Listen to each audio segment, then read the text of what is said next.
안녕하세요. ITQ 한시호 자격증 기출문제 풀이를 해드리겠습니다. 먼저는 수험자 유의사항과 저장 방법을 가르쳐 드릴게요. 시험지의 첫 번째 페이지에 보면 수험자 유의사항이 나와 있습니다. 시험지를 받으면 먼저 수험번호와 이름을 쓰라고 하니까 필기도구도 꼭 챙겨주시고요. 가장 중요한 건 파일 저장하는 방법입니다. 파일을 저장할 때는 수험번호 빼기 본인의 이름으로 저장하라고 나와 있습니다. 수험번호는 시험 전에 수험표를 출력하셔서 거기에 있는 수험번호를 보고 입력을 하셔야 되고요. 수험번호가 틀리게 입력되면 답안이 전송되지 않습니다. 반드시 자신의 수험표를 확인하시고 수험번호를 틀리지 않게 작성하셔서 수험번호 빼기 이름으로 저장해 주세요. 밑에 예시가 나와 있죠? 수험번호 빼기 이름으로 저장하시면 한시호 파일로 저장이 되는데요. 수험장에는 반드시 수험표를 지참하셔야 돼요. 수험표를 가져가시는 이유가 수험 번호만 확인하시는 이유는 아니고 수험표를 지참하셔야 거기에 있는 생년월일과 그리고 사진과 그리고 시험장에 온 사람을 대조할 수 있기 때문에 수험표는 반드시 지참하셔야 합니다. 수험표뿐만 아니라 하나 더 반드시 지참해야 될 것이 있는데요. 바로 신분증입니다. 어른들은 신분증이나 운전면허증을 지참할 수 있지만 어린이나 학생의 경우에는 주민등록 등본이나 건강보험증 또는 여권, 만료가 지나지 않은 여권 등을 지참할 수가 있습니다. 이렇게 본인 증명을 할 수 있는 서류를 구비하지 않으면 시험을 볼 수가 없어요. 반드시 자신의 신분을 증명할 수 있는 서류와 수험표를 지참하시길 바라고요. 위 내용은 수험표를 출력하시면 지참하셔야 될 것에 기재가 되어 있어요. 수험표 밑에 줄에 보시면 신분증을 대신할 만한 서류들이 적어져 있으니까 그 중에 하나의 서류를 준비하시면 됩니다. 중요한 건 수험번호 빼기 이름으로 저장하는 거라고 말씀드렸고요. 이 저장의 경로 또한 중요한데요. 자, 이렇게 수험자 유의사항이 다 써있기 때문에 혹시라도 시험장 가서 기억이 안 나셔도 이렇게 수험자 유의사항에 적혀있는 내용을 보시고 저장하시면 됩니다. 저장 경로는 내 PC 안에 문서라는 폴더 안에 ITQ라는 폴더 안에 저장하시면 됩니다. 지금 공부하시는 수험생들의 집에는 내 PC로 되어 있지 않고 내 컴퓨터라고 되어 있을 수도 있어요.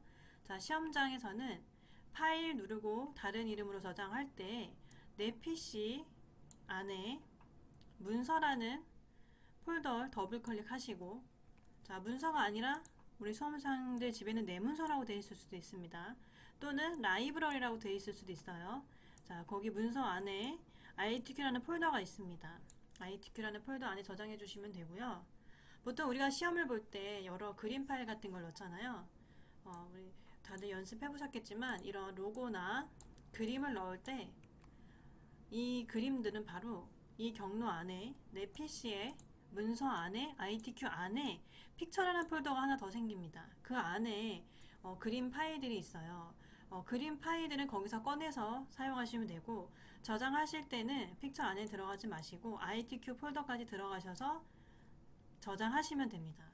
위 내용은 시험장을 가면 거기 감독관님께서 다시 한번 설명을 해주실 거예요. 그래서 시험을 보기 전에 저장하는 방법을 먼저 가르쳐 드릴 거고요. 다들 다른 이름으로 저장하라고 말씀 주실 거고, 그리고 수험번호 빼기 이름이라고 저장하도록 말씀 주실 거예요. 아마 이거는 시험장 가서도 다시 한번 설명을 들을 수 있기 때문에 우리 친구들이나 그리고 이제 수험생 여러분들께서 한 번만 더 이렇게 저에게 이렇게 듣고 나면 시험장 가서 혼돈하지 않고 잘 저장하실 수 있을 거라고 생각합니다.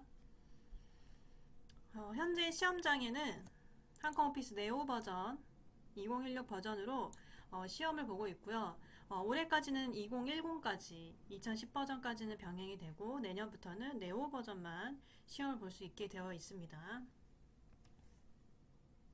답안 작성 요령 잠깐 설명드릴게요.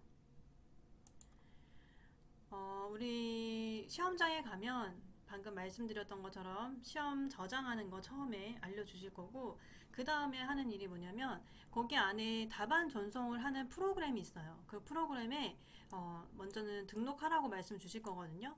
그래서 거기에 그 프로그램에 처음에 들어갈 때 로그인 할 때 수험 번호와 본인 이름을 적게 돼 있어요. 그래서 수험 번호와 이름을 적으면 어떤 답안 전송 프로그램이 켜지고요. 시험이 시작되면 위에 시험이 보통 60분이잖아요. 60분에서 거꾸로 타이머가 작동돼서 60분부터 거꾸로 시간이 0분 0초 될 때까지 시간이 나올 거예요. 그래서 우리 친구들이 또 우리 수험생 여러분들께서 시험을 보면서 중간중간 이 답안 전송 프로그램이 오른쪽에 있거든요. 오른쪽 상단에 위치해 있는데 남은 시간을 확인하실 수 있고요. 중요한 건 뭐냐면 아래쪽에 답안 전송 버튼이 있어요. 시험장 가시면 처음에는 제가 말씀드렸죠. 저장을 하라고 말씀을 주실 거예요. 그 다음부터는 계속 중간중간 저장하세요 라는 말씀을 안 해주세요. 그렇지만 우리 수험생들께서 중간중간 작성한 것을 저장 버튼을 누르셔서 저장을 하셔야 됩니다. 근데 이 저장한 내용은 본인의 컴퓨터에만 저장이 되는 것이고 감독관 PC로는 전송이 되지 않아요. 아까 말씀드렸던 오른쪽 상단에 위치한 답안 전송 버튼을 클릭하셔야지만 내 PC에 저장된 파일이 감독관 PC로 전송이 되면서 그걸로 이제 채점이 이루어지거든요. 그러니까 우리 한쇼를 공부하고 있는 우리 수험생 여러분들께서는 뭐 슬라이드 1부터 그리고 이제 슬라이드 6까지 작성하실 텐데 보통 이제 뭐 순서대로 작성하실 수도 있고 거꾸로 작성하실 수도 있고 그 작성 방법은 본인 마음대로지만 하나의 슬라이드를 작성하면 저장하기 버튼을 누르시고 본인의 한쇼에서 저장하기 버튼을 누르시고 그리고 답안 전송 버튼을 한 번 더 눌러주시면 감독한 PC로 자기가 한 대까지 저장이 되고 전송까지 완료가 되거든요. 그럼 이렇게 생각하실 수 있어요. 다 완성한 다음에 마지막에 저장하고 전송하면 되지 않을까요? 라고 의문을 품으실 수가 있는데 뭐 그래도 상관은 없지만 중요한 건 뭐냐면 의외의 상황, 돌발 상황이 발생할 수 있어요. 그런 일은 없어야겠지만 시험장 갔는데 갑자기 내 컴퓨터만 꺼진다거나 아니면 내 컴퓨터가 뭔가 저장을 잘못해서 내가 뭐 한쇼 프로그램을 껐다거나 뭐 그런 일이 발생했을 때는 다시 작성해야 되는 일이 발생할 수 있어요. 그런데 내가 저장한 거를 감독관 PC로 저장해 놓은 부분이 있다면 거기까지는 감독관이 다시 보내줄 수가 있어요. 내 PC로. 그래서 처음부터 하지 않아도 되기 때문에 물론 기계적으로 문제가 발생했을 때는 시험장에서는 시간은 더 주세요.